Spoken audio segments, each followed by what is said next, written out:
नमस्कार किसान भाइयों, मैं हूं भरत गुनावत और आपका स्वागत है हमारे चैनल में। तो आज हम इस वीडियो में जो बात करने वाले हैं वो एक किसान भाई ने हमारे कुछ पुराने वीडियो पे, जो मैंने सब्जी से रिलेटेड कुछ वीडियो बनाए थे, उन पे कमेंट में लिखा था कि बैंगन के पौधे में हल्का पीलापन या हरापन कम हो रहा है और छोटी छोटी पत्तियां बन के गुच्छे बन जा रहे हैं।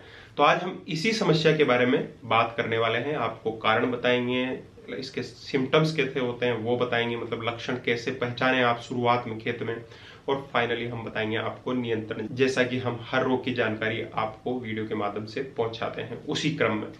तो वीडियो शुरू करने से पहले आप लोगों से गुजारिश है कि आप हमारे चैनल को सब्सक्राइब कर लें और वीडियो अच्छा लगे अंत में तो इस वीडियो को लाइक और किसान भाइयों के साथ शेयर जरूर करें। तो चलिए वीडियो की शुरुआत करते हैं सर्वप्रथम लक्षण से कि शुरुआत में पहचाने कैसे बीमारी को, जब ये बीमारी शुरू होती है। तो यहाँ पे अगर शुरुआत में आपने इसको पहचान लिया तो इसका नियंत्रण सबसे सस्ता और सबसे आसान है। तो चलिए बात करते हैं लक्षण की। तो सबसे पहले आप खेत को थोड़ा दूर से देखें। तो दूर से देखेंगे आप पौधों को ऐसे नजर मार के, तो आपको हल्के हरे रंग के कुछ पौधे दिखाई देंगे। इक्के दुक्के पौधे आते हैं सर्वप्रथम खेत में, ये बीमारी एकदम से नहीं आती है। तो इक्के दुक्के हरे पौधे, हल्के हरे, या फिर आप कह सकते हो कि पीलेपन की शुरुआत, पत्तियां वत्तियां पौधा वौधा सब नॉर्मल रहेगा, ना छोटा होगा ना बड़ा होगा। तो इस तरह का आपको लक्षण दिखाई देंगे।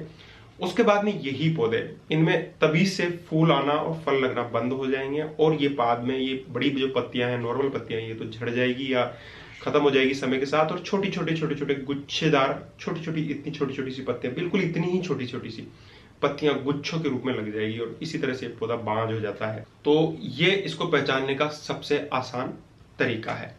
तो ये हो गई लक्षण की बात। अब करते हैं इसको फैलाता है और करता कौन है। तो ये एक फाइटोप्लाज्मा, एक तरह का जीवाणु होता है, उसके द्वारा ये बीमारी होती है। ये अपने आप से नहीं फैल सकता। इसको एक कीड़ा होता है जो इसको हम सामान्य भाषा में मच्छर कहते हैं, लीफ होपर, इसको साइंटिफिक भाषा में बोलते हैं अंग्रेजी में। तो लीफ होपर एक पौधे से दूसरे पौधे में फैलाता है। मतलब जो शुरुआत में जो आपके पीले इक्के दुक्के पौधे हुए हैं वहीं से ये जूस चूसेगा और दूसरे पौधों में भी बढ़ाएगा। तो मैंने कहा था कि इसको नियंत्रण करना शुरुआत में बहुत आसान है। तो हम अब आपको नियंत्रण में यही बताएंगे कि इस फाइटोप्लाज्मा, इस जीवाणु को कैसे नियंत्रित करें और इस मच्छर को कैसे नियंत्रित करें। तो दोस्तों सर्वप्रथम ऐसे पौधों को आप उखाड़ के, गलती कभी ना करें कि कटाई छटाई करके आप खेत में ही छोड़ दें, बिल्कुल नहीं। उखाड़ के जड़ से और गड्ढा बना के उसमें गाड़ दें या फिर इसको जला दें, क्योंकि अगर आप जलाएंगे नहीं, ऐसे ही फेंकेंगे, तो ये जो मच्छर होते हैं उस पे जाके चूस के उस जीवाणु को लेके आपके जो स्वस्थ पौधे हैं उनमें संक्रमित कर देंगे। इसके बाद में येलो स्टिकी ट्रे मार्केट में मिल जाते हैं, जिन पे ग्लू लगा होता है, चिपकने वाला, मच्छर कीड़े चिपकने वाला।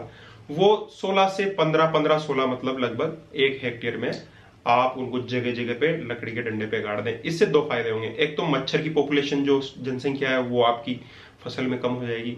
दूसरे कीड़ों का भी इससे नियंत्रण होगा। और दूसरा सबसे बड़ा जो फायदा है कि आपको पता चलेगा कि आपको खेत में कौन से कीड़े हैं, तो उसी हिसाब से आप दवा का चयन कर सकते हैं। तो ये 2 काम आपने कर दिए शुरुआत में, तो आपको कोई दवा छिड़कने की जरूरत नहीं पड़ेगी, आपका कंट्रोल वैसे ही हो जाएगा।